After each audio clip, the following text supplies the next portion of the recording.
I want to talk about what exactly is your dream, and I want to share some of the dreams that I have for my island here in the Caribbean called Montserrat. If you've been following my Substack newsletter, you will see I write a newsletter called Snapshots and Stories, and it's about my life living on a live volcano, an active volcano, and how we're creating ocean projects here on a tiny budget, and how we are building resilience in our community and being creative and fun at the same time as we do it. So, yeah, I hope you will stay to listen more about what exactly is my dream. And hi, Richard, joining from Ottawa. I hear Canada is beautiful. I've never been, but I have family there. And I am in Montserrat. I don't know if you've been following my lives or my page, but this is very impromptu and not very well planned. But I woke up this morning feeling a little energized. I have a meeting with an important individual today, an influential person, powerful person in my country, and I think it's really important to have having discussed what I really want, what my dreams and visions are for the country, because even preparing to go into that meeting is going to be necessary. But I woke up this morning to some good news, and I saw that lots of Democrats won in the United States elections that happened yesterday. And I've been watching the story of Zoran in New York and seeing his win and the power of people and community in bringing about good change. And I just woke up with a bit of a pep in my step. I felt energized. I felt that there was hope, that good could win, and that there was space for people who, um, are just really passionate, want to have a vision, have a dream, and are able to mobilize and activate the support necessary to realize that. And I think in many ways, my story is similar. And I wanted to share that even I ran for election in 2019 in my country. And I ran on you're sharing your Substack, and I would love to know more about what your Substack is about, Richard.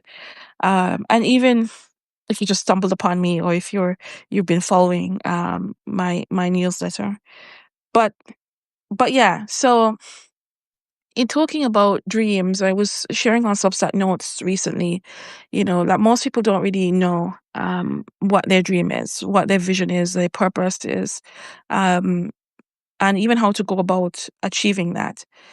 Uh, and so I wanted to share a little bit more of my story, because the purpose of me being on Substack has been really to find creative ways of telling my story and connected with people who get it and who are able to support, and whose work I can also support as well. Because I think that the current systems that we have operating in this world right now, politically, economically, socially, in education and all sorts of areas, are already broken, and some of them were not even designed for folks to thrive. And I see this very much in the work that I do. I work in ocean science and conservation, and I see it all the time. And so I'm on the team that wants to get things done and do it differently. And if we have to make and build new systems, then so be it. So yeah, I wanted to share this. This was a picture of me in 2019. And it is actually a leaflet that I was sharing with my community to encourage people to vote for me. And I ran as an independent candidate, and I ran for ocean and climate um, action in the island, because I felt like these things were just too quiet and we were too vulnerable, and there was things that needed to be said and done. And yeah, I didn't win. I was independent, so I didn't really have the money and the resource, the team fully. My dad did a lot to support me and other people in the community, but it was late. I was going to run with a party, and the party basically said I was too ahead of my time, and the people weren't ready for what I wanted to share.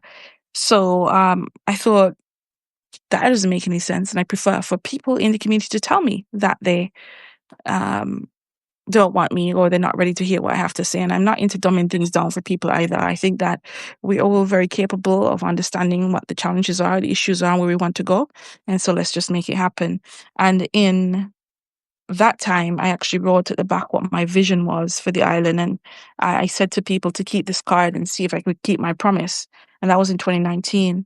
And some of those things was to sort of rebrand and amplify agriculture and fisheries, to provide more vocational and field studies for partnerships between the private and public sector in the island, and to really sort of prioritize green and adventure tourism, community tourism, and to create some investments in that area, in a part of the island that is sort of like midway between danger and safe zone, um, but was a very residential area before, and a very affluent area before.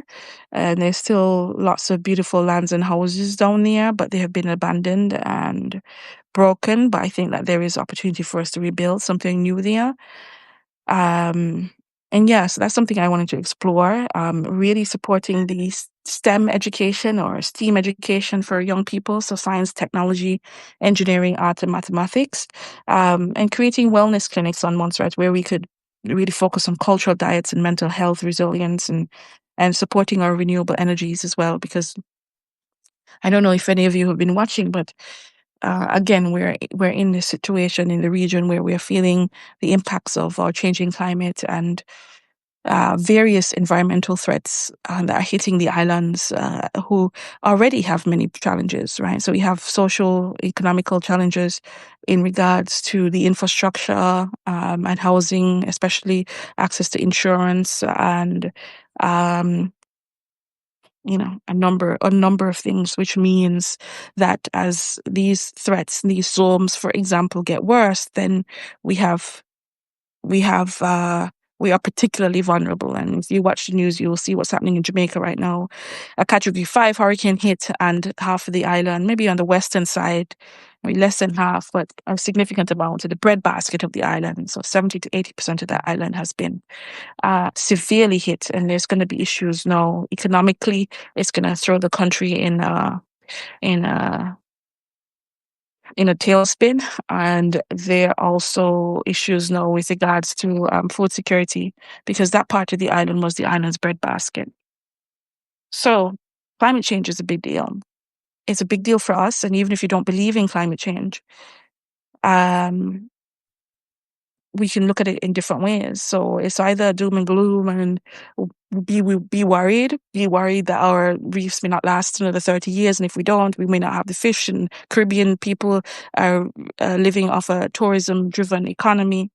So there's lots of like crazy, wild, scary things that can happen. But there's also a lot of opportunity for jobs, for new avenues, for development, for innovation, for growth, for creating more resilient and thriving people. And so that's my dream. Like, my dream for this island is that we could be more resilient. And by resilient, I mean that we can bounce back from shocks, right? So if the worst happened, the COVID happened, the Category 5 happened, we're in a position, we have the systems, we have the policies, we have the infrastructure, and so on, to be able to get back into the position we were before the storm hit, and to do this quickly. And I think that this is long-term work, it's legacy work, but it's work that we must begin now with intention in that design. And I also believe and want to see an island that is connected, really well connected. And that's just connected to the rest of the world, right? So I'm here on Substack. I actually work as a solopreneur, independent consultant. I work remotely, so I can work with you wherever you are from Montserrat. And I want us to be able to be connected such that if Richard, you wanted to come here to Montserrat, you can come here and live and work and thrive. So to be resilient, to be connected, um, and to be thriving, right? So this hand to mouth living where people are really struggling to make ends meet, to pay the bills, to have enough food on the table, and all these various things. dreaming and wanting for myself and my country to be in a position to be resilient, to be greener and bluer and those things, to be more creative and to be connected to the rest of the world very well through access. Right now it costs about $300 to even get into Montserrat on a 5-minute flight from Antigua. So it's expensive to even get here. And there is no ferry and there's only small planes which can carry 9 people or thereabouts. I think we've recently got some bigger planes that can carry maybe 12. But this is our reality and we want to be in a position to thrive. And so yeah, I'm on that. I'm on that. And that's my dream. And I think all of us in our particular spaces, in our homes, in our communities, in our groups, in our newsletters, wherever we are, we can decide on what is our dream, what's our vision, what is it that we want to create, and start doing it. And I believe that once we put one foot in front of the next, that these things can materialize. But I think we do need to have a very strong, very succinct, very clear vision. I'm not even sure if mine as yet is clear enough. So yeah, feedback is always useful, and I'm also on this platform to not really sell or offer services, but to because I obviously need to make a living. So, if you think you can, book me or pay for my services to do something to support you, I'm more than happy to do that. But I also value the process of experimentation. I value being able to get feedback, to pilot things, and to see and provide spaces and platforms where I can, record the work that I'm doing in creative ways, reach more people, communicate with more people, be more creative in how I do that, and get feedback. Feedback is really useful, very valuable, and I really appreciate it. And so, yeah, so basically I'm saying it's with this little piece of card and this intention since 2019. And basically I returned back home into Montserrat after I was evacuated from the island in 1997. I was voluntarily evacuated from the UK. And yeah, so I returned back with the intention to be part of the rebuilding team. And I've tried to build as much as I could on my own back. I've created spaces up to now, and even in those spaces, I've had people visit the island to do work with me who have returned to the island several times and continue to commit to work, share their resource, and invest in our island. Even one of my recent guests, which if you've been following my newsletter, you would see that I had created a clubhouse for people to live and work and support our program as well when they visit the island. And the people who came in, our first guests, and we had the time and space to offer one set of guests before we closed down for the hurricane season. So we're reopening now, but yeah, those guests actually had such a great time that they bought a property on Montserrat just recently. So it goes to show that I'm doing the work, and in terms of like the apprenticeships and so on, even things like I'm even just looking and referring back to things I decided and said I would do politically. I'm not a politician, no, but I suppose in many ways I am. Conservation is a deeply political space if you don't know and already. And I only began to realize this as I became more involved in my work. But yeah, like on my own back with the support of my organization, a small NGO. It's really just myself full time employed in supporting it, and even that time it's not really paid for. There is this really silly old fashioned way of thinking about nonprofits and conservation and science that it should only be voluntary and, you know, we pay voluntary stipends or you don't really pay a salary and many people are working for years and never gotten paid or are not able to get the organization to pay them and this is just not sustainable. This is not resilient and I'm one of those people that will always advocate so that people can actually get a fair wage, a decent wage, a good wage that can take care of themselves, their families, and can handle emergencies. So, So yeah, but in the organization, we sent two people to do science and sealing to look at the regional work around whale conservation, cetaceans, which are whale dolphins, and uh, seabirds and so on. Looking at cetaceans in particularly.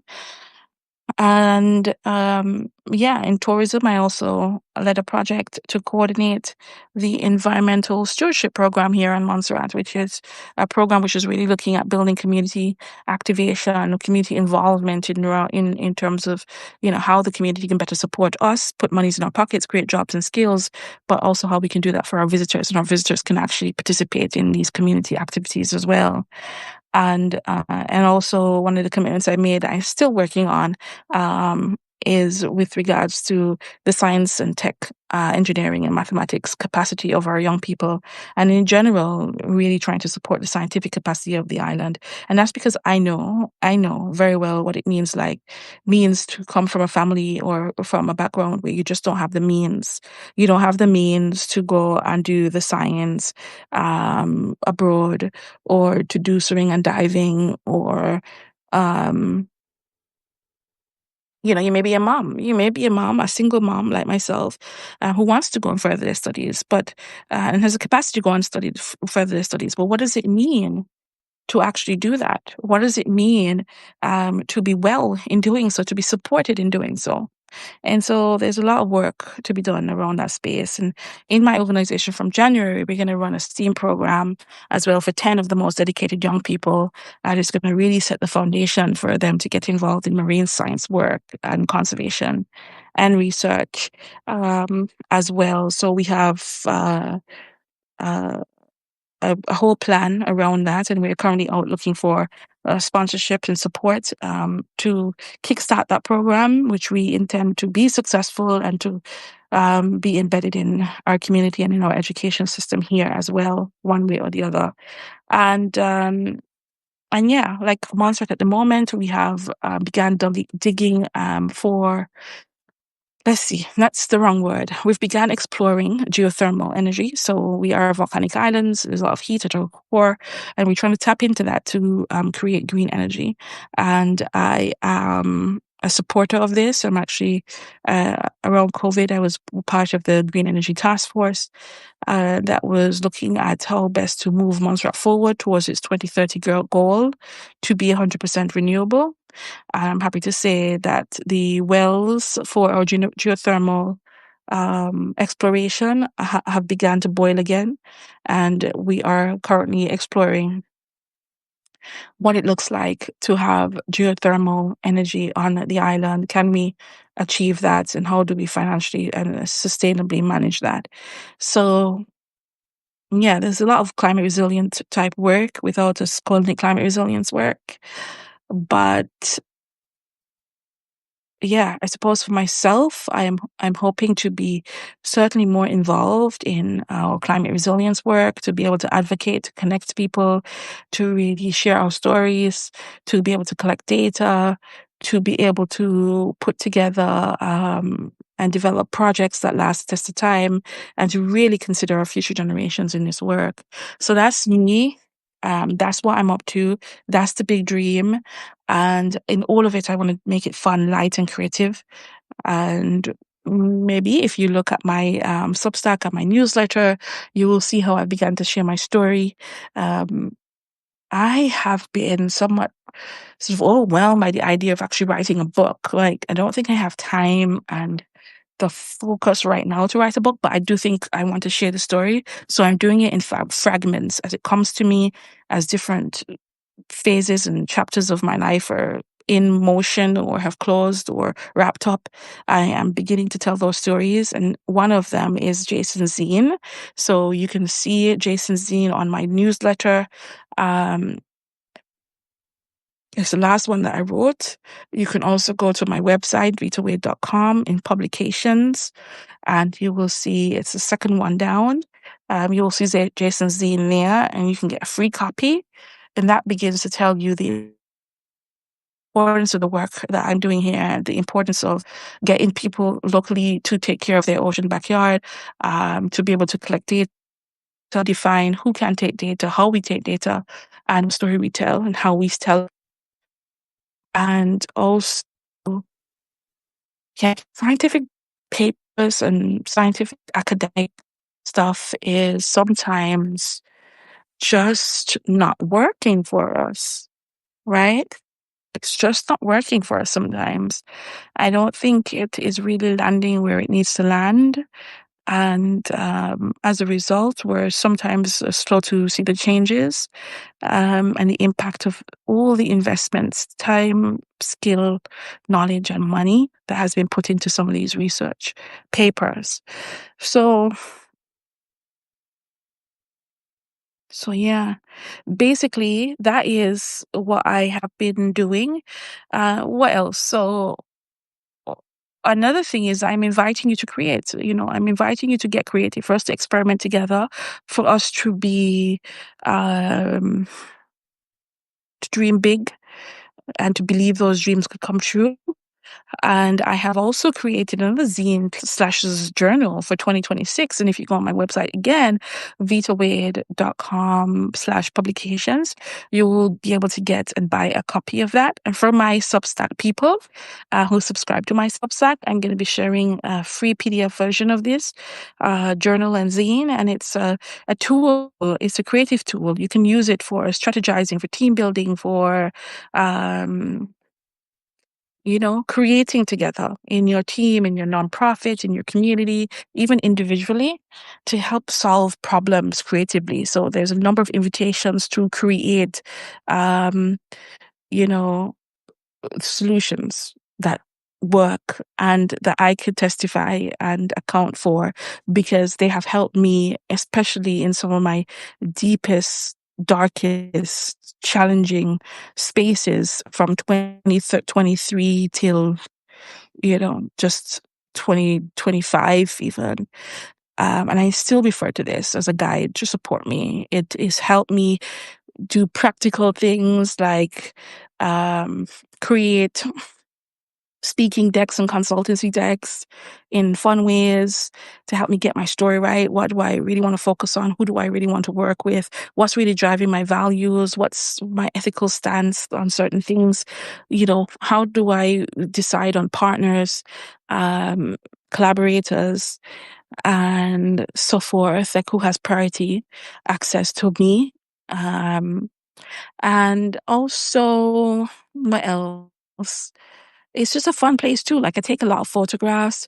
I share those photographs a lot through presentations and, stories, notes, things like this. But I'm trying to do better at sharing these photographs to the zines and telling those stories through the lens of those images captured over the years. So yeah, like, try to get one. It's only, yes, it will also help me keep doing the work that I love to do and that I am dreaming. I'm clear mission about, I'm strategizing about all the time. And I think, and if you get me and get behind the work that I'm doing, it will continue to make such a big impact, not just track, but many other people. Actually, and talent,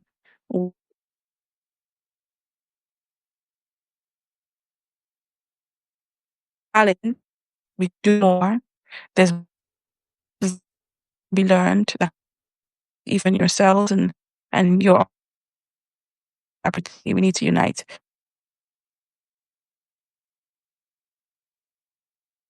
on the ground that are not the um, celebrity ones, but some